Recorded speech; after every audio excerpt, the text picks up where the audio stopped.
Hey guys, how's it going? Today's gonna be a little bit more of a laid back sort of discussion type video. I just want to talk about how good I think Roy is in the meta because he's been getting a lot less representation lately. And you know, there's all these new meta characters and all these like Touch of Death and everything going around, and everyone's kind of just questioning how good Roy is. So I kind of want to just go into reasons why I think he's definitely still a good character. He's definitely not without his flaws, but I think he definitely has some strengths and weaknesses that kind of, I think, make him around like a high tier to low top tier.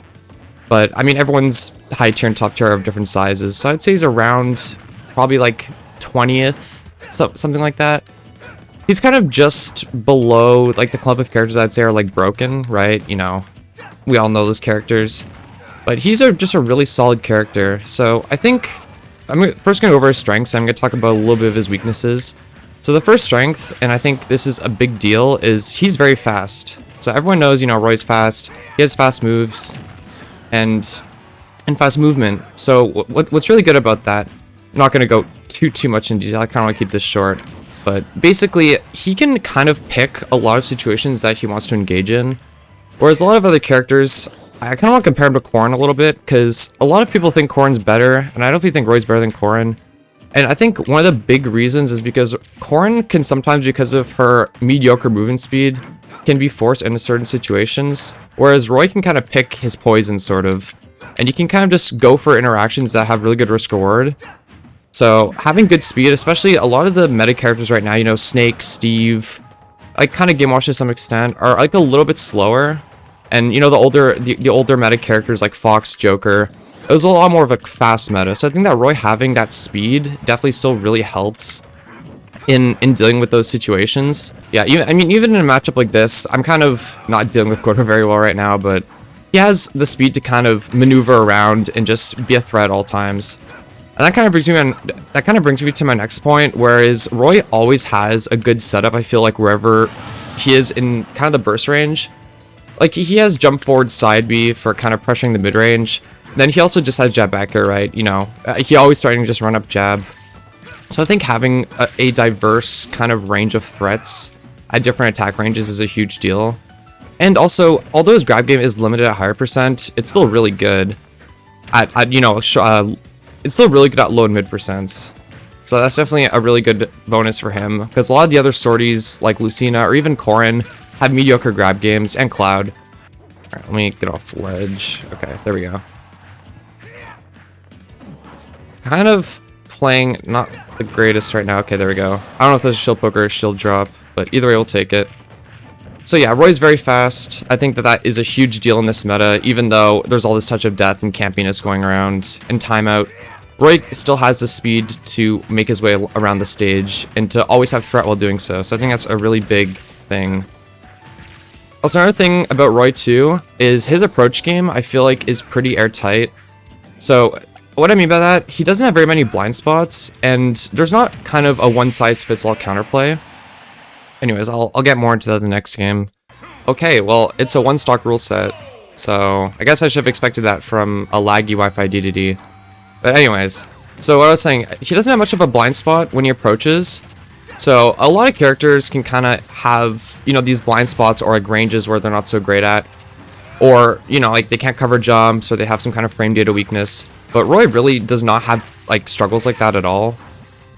So that's really good for him when it comes to approaching and having pressure. He has the range and the safety of a sortie while also just having kill options at many different attack ranges and many setups. Okay, well, I jumped, so that's unfortunate. Well, that's one stock. Oh great, more zoners that are difficult to play against while explaining things. So, yeah, that's just great. At least we're playing 3-stock though this time, so I shouldn't have a 30-second game. So I want to give an example of what I was talking about briefly last game. So for example, let's take Roy's down tilt. Okay, it's one of the best close-range boxing tools, and it also has really good reward if it hits. You get a tech chase, or if they're forced to DI up, then you get side B or back air pressure. It's just always good. And basically, it's safe, which is really crazy. And when you pair with Roy's speed, he's always starting to run up and do it. So you're like, oh, I want to jump, or I want to shield. So it's safe on shield, and it basically just cuts your shield in half for the most part. Not exactly, but for the sake of argument, it basically does about half your shield. And then if ever you want to jump, well, now Roy has some of the best anti-airs in the game, and you're just going to get a back air straight to the face if he reads it. So essentially, most characters, unless, you know, you're like Game & Watch or you have some crazy invincible move like Electric, are going to have a really hard time just getting Roy off of them. And there's not really a sort of counterplay you can do where you're free from all kills. Like some other characters, you can kind of shield camp them, like Cloud, for example, or you can air camp them or something, and they won't really have a threatening move. But Roy, no matter what, he'll always have a threat. Like he'll have jump forward side B, he'll have jab back air, he'll have just back air callouts just in the corner like that. And then his grabs also, he does have, even though it's a mediocre kill throw, he still has one. And that, you actually do get quite a few up throw kills. And then he has a plethora of ways to pressure shield safely and shield breaks. So that's a really good strength that he has. And then the final strength I want to talk about is tech chasing and ledge trapping. So even throughout the years of all the meta developments, everyone knows Roy's tech chasing and ledge trapping are still really good. Especially tech chasing. I feel like not enough people talk about it, but his tech chasing is like absolutely ridiculous, right? I feel like I've been watching Zozef a lot recently, and when I did kind of my analysis of him a few months ago, that's just something that really stood out to me and I still like remember, is his tech chasing against Shiryuki was insane. And really, it's all on the Roy player to optimize it, because really, in terms of defense, there's not really much you can do besides, as some characters that are a little bit floatier, you can DI up. But there's even limitations to that when it comes to percents, when it comes to positioning, and even just reaction time, because you have to preemptive DI it every single time. So it's not realistic to assume that they're going to do it every single time. And he can almost always threaten a kill or a kill confirm off of it too. And there's not really one safe option, because after about 70%, you're threatening to kill with F smash on roll in, and then you can cover neutral get up, miss attack, and roll out with side B. So it becomes basically a 50-50 where you just die at 70 off of a safe move in neutral that's pretty fast at frame 7. And also pretty big, and the sweet spot is pretty big on it too.